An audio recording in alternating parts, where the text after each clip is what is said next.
Hola, benvinguts i benvingudes en aquest segon diàleg, segona conversa del projecte M-Schools Dialogues, una iniciativa que el que vol és posar sobre la taula aspectes necessaris, aspectes essencials, candents en l'àmbit del sector educatiu.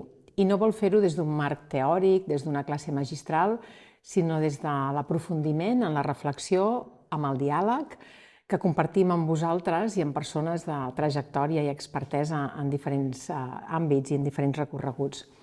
La primera edició d'M-Schools Dialogues l'hem dedicat al lideratge.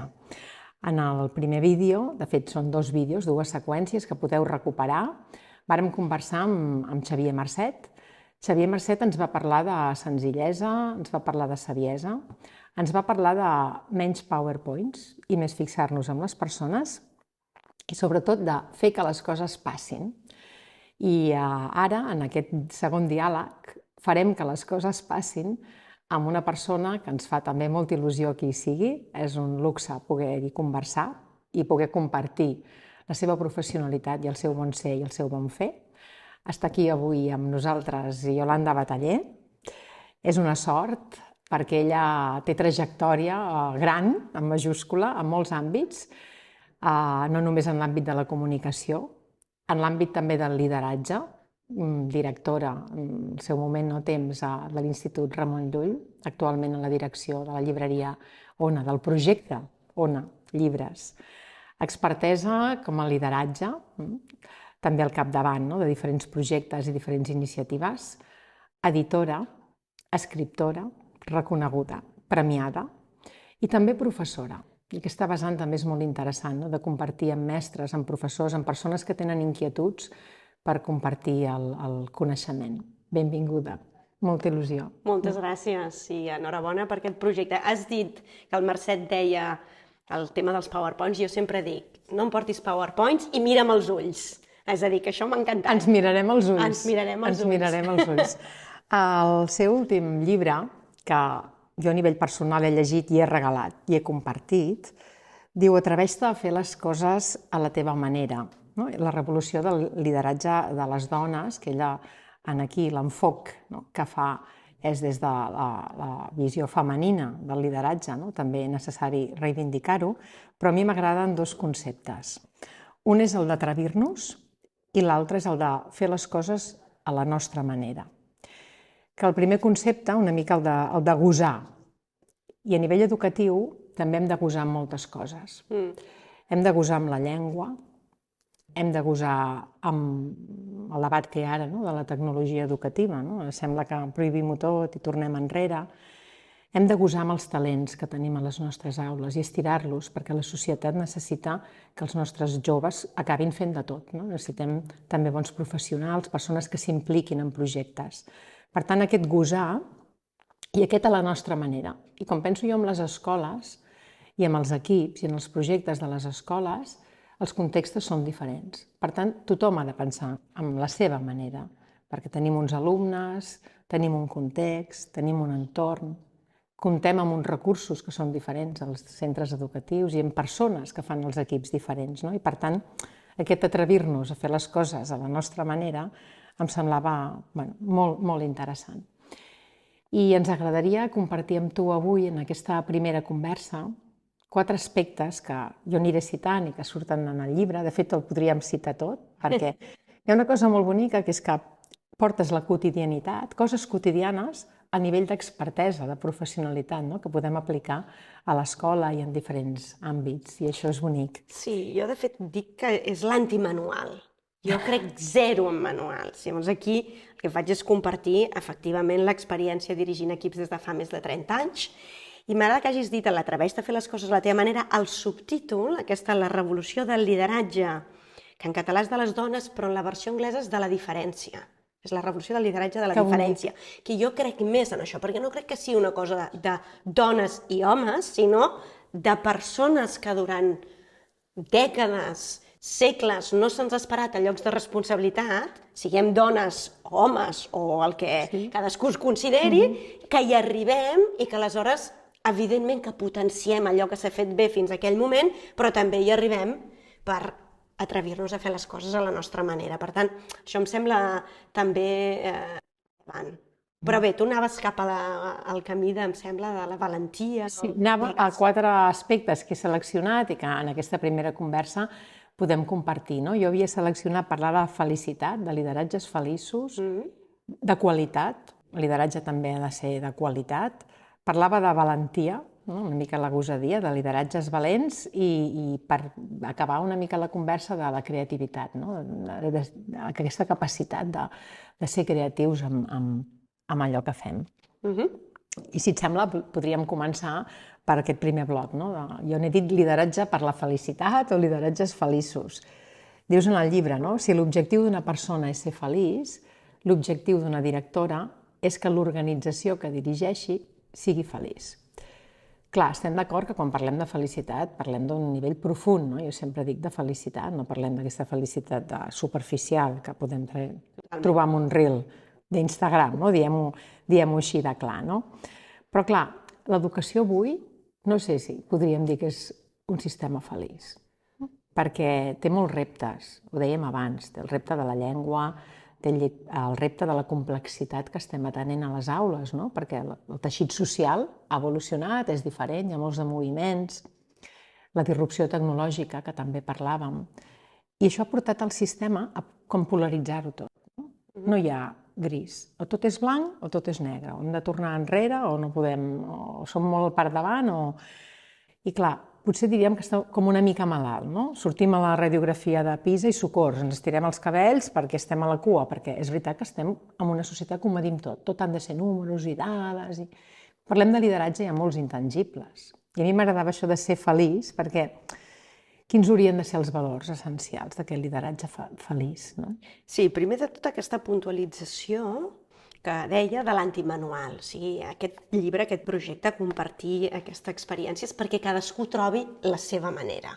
I per tant, a la teva pregunta, és evident que quan parlo que el meu somriure és militant, i a vegades hi ha gent que no ho entén, o sigui, nosaltres quan ens llevem al matí, cada dia cadascú de nosaltres som personetes, un dia ens morim i ja està, i som molt conscients, o ho hauríem de ser, que cada dia és un regal, però tu quan obres els ulls al matí hi ha dies que, escolta, que no et trobes bé, que estàs trist, que ha passat no sé què, que la nit abans t'has barallat amb no sé qui, etc.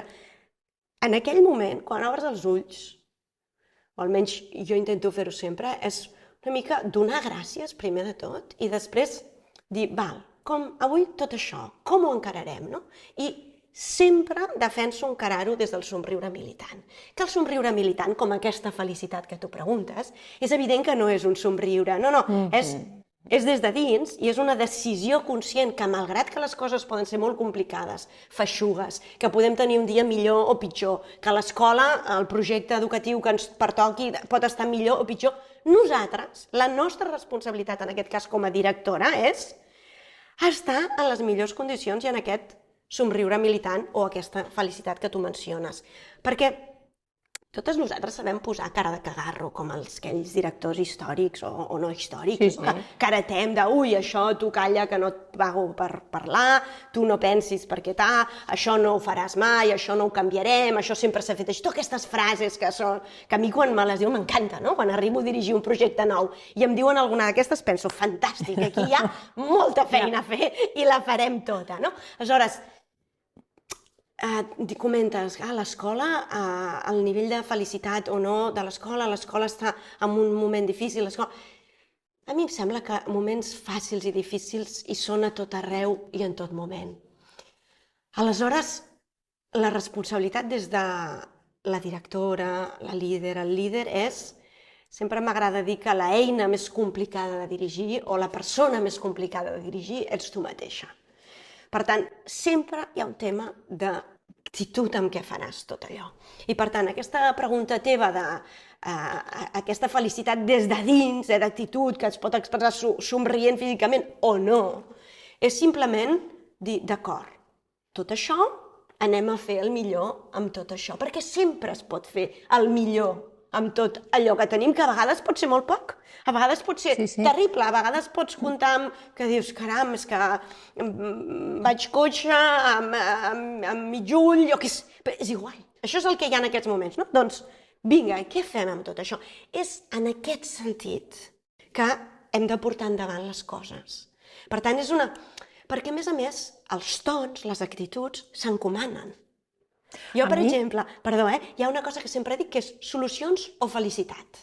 No, això, com tu deies, fa més de 25 anys que dirigeixo equips, molts anys també al sector editorial, a l'empresa privada, i sovint, sempre tinc la porta oberta, però sovint les persones entren al despatx que sembla que tingui la bola de vidre, no? I molt sovint amb molts problemes. I jo els dic, un problema, 3 solucions. O sigui, aquí, escolta'm, anem a tirar... Anem a focalitzar amb la solució. I avançar en projectes. A més, ja hi arribarem, però molt sovint, que això també m'agrada molt, sempre la part dels problemes a mi és un tema que em motiva molt, perquè a mi els reptes em motiven molt. Aleshores, sempre quan algú et ve explicar un problema, no t'està explicant un problema, t'està explicant moltes altres coses. A vegades ja t'està dient la solució al problema. És a dir que, per tant, aquesta idea que tu has interpretat molt bé, no? De lideratge des de la felicitat, no és una cosa de lliri la mà i ai, mira, es pensa... No, és molt més difícil que fer-ho des d'una violència o agressivitat o uns menys tenir les persones. No, respectar les persones, escoltar-les, els equips, és molta més feina, és molt més complicat, però si vas avançant és molt més enriquidor, especialment pel projecte, en aquest cas sigui l'escola, l'institut... El projecte educatiu. Jo anava a dir que justament faig el paral·lelisme amb el mestre. Jo sempre he dit que un educador o educadora hauria d'entrar sempre a l'aula amb un somriure. Sempre. I no vol dir un somriure, que el dèiem ara del ha-ha, hi-hi, no? Perquè tu pots estar trist, t'has de permetre la tristesa i t'has de permetre la pena, i hi ha dies que estem enfadats i enfadades, però és aquest somriure de gratitud general i mirar-te l'alumne de manera càlida, no? Per potenciar-li, perquè la mirada, no? La mirada d'aprovació d'un mestre val molt més que qualsevol nota que pots escriure en un paper. Aleshores, és també elevar això en els equips, no? Els equips que lideren el projecte, que estan al capdavant, en pensar en això que deies tu, no? Focalitzar també en la solució i en aquestes virtuts, que és una virtut, no? La gratitud, el somriure... Sí, és una virtut i una feina, vull dir, un treball. És un treball personal d'anar-te educant en obro els ulls, dono les gràcies, avui tot això, doncs vinc, no? És aquell conèixer tu mateix que ADN Delfos. Clar, i després també hi ha una cosa, crec, molt important que entendre, que és que només som temps. Només som temps. I per tant, ens regalem temps. Que bonic, això. I això que dius del mestre i acollir a l'alumne càlidament té a veure amb aquest temps. És a dir, parlem de l'escola, però a les empreses, a mi que m'ocupen a vegades juntes directives, o és igual, o els equips tècnics, qualsevol persona del projecte, en el cas de l'escola, el regal més important que li fem a una persona i a nosaltres mateixos és el temps. Ser-hi, escoltar, entendre, compartir. Aquesta és l'actitud. Sí. Mirava i pensava igual que hem de fer amb els alumnes, talment. Ja hem dit moltes coses, perquè de fet aquesta gratitud que diem, aquest somriure, aquest saber escoltar, ja porta a un lideratge de qualitat, no? Però enllaço una mica amb aquest segon concepte que jo també havia extret del llibre i que deies, dirigir no és només definir uns objectius i marcar una direcció, però ens hi obstinem. Ens obstinem en plans de qualitat, hem d'omplir Excel, ens mata la burocràcia, també vam parlar en l'altre vídeo, ens mata tota la societat, no? En l'àmbit que sigui, també ha passat a l'escola. Passem molt temps omplint papers, poc temps amb les persones i pensant en aquesta qualitat que m'agrada molt com l'esmentes tu, no? Que és una qualitat enfocada a les persones. Però clar, que és prioritari, no? Més enllà de definir aquests objectius, perquè diríem, no, sí, clar, però jo tinc que omplir això, tinc que omplir uns indicadors, tinc un pla de qualitat, no? I jo coincideixo amb els pagesos, la queixa des de fa ja més d'un any, que a més defenso completament, una de les seves queixes és, com tu dius, la burocràcia, i que no se senten zero defensats, no? Aquesta idea que a vegades diuen Francesc Canosa de tenim formigues, que som tots nosaltres, però no tenim formiguers, és a dir, no tenim institucions ni partits polítics que ens representin. Per mi la burocràcia és una forma de violència i agressió. Això és el que és la burocràcia. Una forma de violència i agressió, que a més creix. Aleshores, a qualsevol projecte, i més a un projecte educatiu, cadascú de nosaltres, cada dia de nou ens hem de preguntar jo per què sóc aquí, jo per què faig això, jo per què dirigeixo aquest institut, per què dono aquests cursos, per què... I la resposta sempre és t'acostes a un projecte educatiu perquè tens vocació de servei, perquè t'agrada compartir, t'agrada ensenyar, t'agrada gaudir. Per tant, en qualsevol moment que te n'adonis que no pots estar, això que dèiem de mirar-nos als ulls, no? Atenent un company de feina, un alumne, perquè has d'omplir Excels o burocràcia, aquí hi ha un problema. I n'omplim molts. Aquí hi ha un problema. És a dir, quan tota aquesta violència, perquè directament tot aquest excés de burocràcia és una forma d'agressió cap a qualsevol persona, se'ns està menjant temps del que és la missió, aquí hi ha un problema. I hem de despertar totes les alarmes i hem d'analitzar-ho, treballar-ho i canviar-ho. És a dir, crec que ens estem acostant cap aquí. El tema de la burocràcia ens està ofegant a tots, en tots els àmbits. Suposadament, tot el món digital havia d'ajudar a que fos menys. I, en canvi, resulta que és més. Més protocols... Això no pot ser. Per tant, aquí hi ha un problema greu i que en el cas del món educatiu mai pot fer que un mestre, una directora, no es pugui dedicar al que és la seva missió i vocació de veritat. Jo fa molt temps que dic que a l'escola li falta temps per als temps essencials. Temps de diàleg. És exactament això. Temps per compartir. Temps per compartir significats i fer un consens, perquè necessitem consensuar molt a les escoles per anar a la una en el projecte educatiu. I li falta temps per a aquests temps essencials. Aleshores, la persona que dirigeix el projecte ha d'aturar-ho i dir això que està passant no està anant bé. Ens estem allunyant de la nostra vocació, dels nostres objectios profunds. Escolti, miri, doncs l'Excel esperarà, perquè el que no pot esperar és el nen o la nena que en aquell moment necessita de nosaltres, o és igual, o el repte que en aquell moment, o el company, o qui sigui.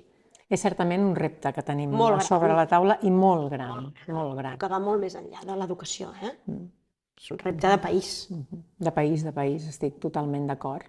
Totes les feines que tractem amb persones és una agressió, m'ha agradat molt, no? És una metàfora forta, però és molt real.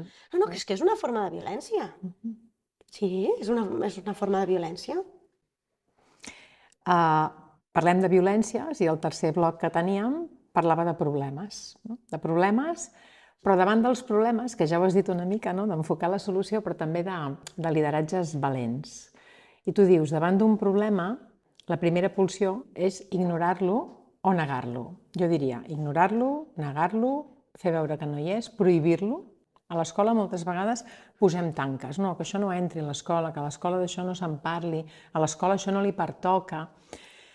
Clar, aquesta negativitat, que ara justament l'estem vivint en tema educatiu, tots els titulars són negacionistes, sí, tots els titulars que fan referència, hi ha molt poca cosa optimista, vital, en educació. En educació sembla que tots siguin problemes, no?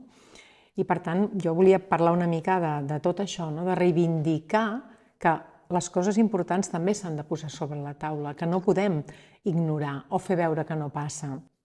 O tal vegada pensant que prohibint allò no hi serà. Tenim temes, reptes que hem dit al principi, la llengua n'és un, l'oralitat, tenim infants que han perdut vocabulari, que no parlen tant. Sabem el que dèiem ara amb la llengua, el que hem dit també de la tecnologia. Per tant, és aquesta necessitat que tenim d'agafar el problema. Falta-ho per les banyes. Ara, jo és que crec moltíssim en que allò de posar la merda sota la catifa no funciona. És aquella imatge de Bansky, que té d'aixecant-la. Sempre tornarà, sempre. Per tant, és claríssim que els problemes s'han d'encarar. S'han d'encarar, s'han de plantejar, s'han de poder parlar, perquè és que sovint és quasi, no, d'això no en parlem, perquè no queda bé. Perquè, clar, ara també, amb tot el tema políticament correcte, no queda bé. No, miri, escolti, això és un problema, i és un problema aquí, i repetidament estem veient que és un problema, el de la llengua, que tu menciones, i cosa que es fa cada vegada més evident, comença a ser difícil viure en aquest país en català, i clar, això no pot ser, i a les aules ho veieu i ho veiem a tot arreu, al carrer, etc. I tants altres. Els problemes s'han de verbalitzar, s'han de compartir i s'han de resoldre. Però per poder resoldre, primer s'han d'identificar, no tenir por de parlar-ne, i també sí que hi ha una cosa, que això amb molts anys he anat aprenent, hi ha diferents tipus de problemes. Sí que és cert que a vegades en els equips hi ha persones que et plantegen problemes que sí que és bo deixar-los reposar, perquè a vegades sí que hi ha petits problemes que es resolen i que és bo no intervenir-hi, ara parlo des de la direcció, i es resolen i està bé. Però el que sí hem d'identificar és els problemes de fons, que són tots els que tu menciones i tants altres, i aquests s'han de tractar, perquè és claríssim que si no es tracten, tornaran, cada vegada més grans, i no pot ser. Per tant, el problema sempre per mi és una oportunitat. Per això deia abans que quan em venen problemes, vinga, va, un altre repte, no? Sí que sempre per això amb aquesta idea d'un problema, 3 solucions. O sigui, no és... tot és un problema, no. I amb això que deia també d'esperar, penso que sí que ens pertoca com a directores deixar reposar. Això sí que és bo. És a dir, per resoldre problemes, com per qualsevol altra cosa, necessitem silenci. Que baixi el suflé. Silenci. El silenci, a la vida actual, és molt difícil d'aconseguir, per molts motius. Per aquest que tu deies de la burocràcia, que és soroll, per les xarxes socials, per el bombardeig constant d'informació, per el dia a dia que portem tots accelerats, que aquí tothom sembla que... no? Semblen tot curses o gincames. El silenci és molt difícil d'aconseguir i el silenci és molt necessari per prendre qualsevol decisió i especialment per resoldre problemes complexos. Aleshores, jo tinc una frase en el meu dia a dia, quan em noto, perquè crec que és molt important notar-se, que porto igual 6 reunions seguides, moltes presentacions, entro al despatx i li dic a l'equip, vaig a fer silenci. És una frase meva, ja fa molts anys, Més jo fa més de 30 anys. Que és molt de classe, deixem-ho dir, això. És molt de classe, anem a fer silenci. Sí. Jo fa 30 anys que medito. A primera hora una mica, 10 minuts, i al vespre, i això m'ajuda molt. Llavors, quan dic que vaig a fer silenci, més soc molt física. Llavors, a vegades, que això sobta quan ho veuen per primera vegada, al despatx tinc un racó amb un coixí a terra, i quan vaig a fer silenci m'assec a terra. I puc seguir treballant, Que no és un ritual. Sí, perquè a més m'arrela, em connecta més. Aleshores, els problemes sempre s'han d'exposar, parlar-ne, combatre'ls, compartir, però sí que és important fer-ho des d'aquest silenci. Com que generalment els problemes generen soroll, perquè els equips, si és un problema és perquè hi ha debat, perquè no estan d'acord, si és que arribes a poder debatre, és a dir, si no el censura no prohibeixen abans, hi ha soroll, qui ha de prendre la responsabilitat final ho ha de fer des del silenci. Que bonic, això del silenci. No, i em feia pensar també en la necessitat que també a l'escola i en els equips es necessiten molts de rituals que hem anat perdent. Tu ara deies, jo tinc un ritual que és el del silenci. Vaig a fer silenci. Doncs cadascú necessita els seus de rituals. Sí. I m'ha agradat també molt que parlessis de respostes comunitàries, perquè a vegades no és una cosa sola. Hem parlat de la llengua, però passa també amb la tecnologia. Hem d'acompanyar unes adolescències que són digitals, perquè estem en un món digital. Jo tinc l'agenda en el calendari, en digital, gràcies a la digitalització tinc properes persones que estan lluny. Això és així. I per tant, ara sembla que el debat tornem als anys 60, socors, perquè les pantalles és la culpa de tot. No, de tot no. Hi ha coses que s'han d'arreglar de les pantalles, però la culpa de tot no. I per tant, és aquesta també necessitat d'enfocar les coses des d'aquesta mirada més polièdrica, que no és tot blanc o negre, i la necessitat del que dèiem de no ignorar o de no negar, que és el que està passant ara. Negar no serveix. El tema de les pantalles, per exemple. No serveix per res negar, perquè la vida i les coses són una evidència. Aleshores, el que és útil és, escolta, passa tot això, les pantalles, què aporten de bo? Això i això, doncs escolta, això ho potenciem. Què no és bo? Això i això, doncs això... Ho minimitzem o... Exacte. Però ja està, o sigui, el món no el canviarem. A mi sempre m'agrada crear equips molt plurals, amb molta diversitat, de tota mena i també d'edat. I, per tant, potenciar gent molt veterana amb gent molt jove. I a mi, que fa quasi 30 anys que dono classes a diferents universitats, diferents tallers, la gent jove, és que saps que una mica hi ha aquesta cosa de criticar la gent jove? A mi la gent jove... Els hem de monitoritzar. molt, demonitzem molt l'adolescència. M'inspiren, o sigui, perquè et diuen les coses i dius, oh, caram, m'està dient una cosa que m'està ensenyant, no? Et fan de mirall, veuen molt més del que pensem que veuen. A mi m'agrada moltíssim. Tenen també molta consciència social i global, que molta gent diu que no. Sí. I crítics, són crítics, perquè clar, estan patint molt, perquè els hi queda un món complicat. Molt complicat, en molts aspectes. I bé, ara que dèiem de complicar, no? I el món complicat i complex, teníem per aquest primer vídeo tancar amb el tema de la creativitat, que també em va semblar molt interessant. Jo em vaig dir lideratges out of the box, no? Think out of the box. Molt ben dit, fora de la caixa. Dic la Iolanda, parla de lideratges out of the box, no? Perquè clar, tu dius, la creativitat necessita un entorn segur on poder equivocar-se, perquè això és part del procés. A nivell personal sí que penso que és una de les capacitats que més hauríem de poder desenvolupar, perquè necessitem aportar solucions creatives cada dia a reptes més o menys complexos. Però aquesta capacitat de dir, bé, això com ho abordo? Potser el que he fet fins ara no m'ha funcionat, per tant la capacitat de dir, va, partim d'una altra manera de fer, pensem en una altra cosa per enfocar aquest problema, i m'agradava molt. El que passa que, clar, dèiem, la creativitat, tu dius, necessita entorns segurs. Si no tenim aquest entorn segur, a vegades les escoles, clar, les lleis canvien, ens canvien els decrets contínuament. Fa temps que reivindiquem que hi hagi un pacte en educació, que blindi l'educació. Falten recursos i això també dona inestabilitat en el sistema. Sense aquesta seguretat, perquè és veritat que el sistema educatiu no se sent massa segur davant de tants de canvis. Podem ser creatius?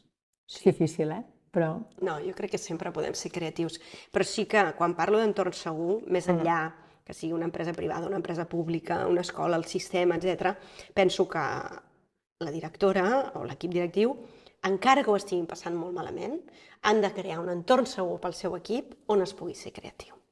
I per ser creatiu, clar, jo penso que en aquests 25 anys sempre he dirigit empreses que es dediquen a la creativitat, ja sigui editorials.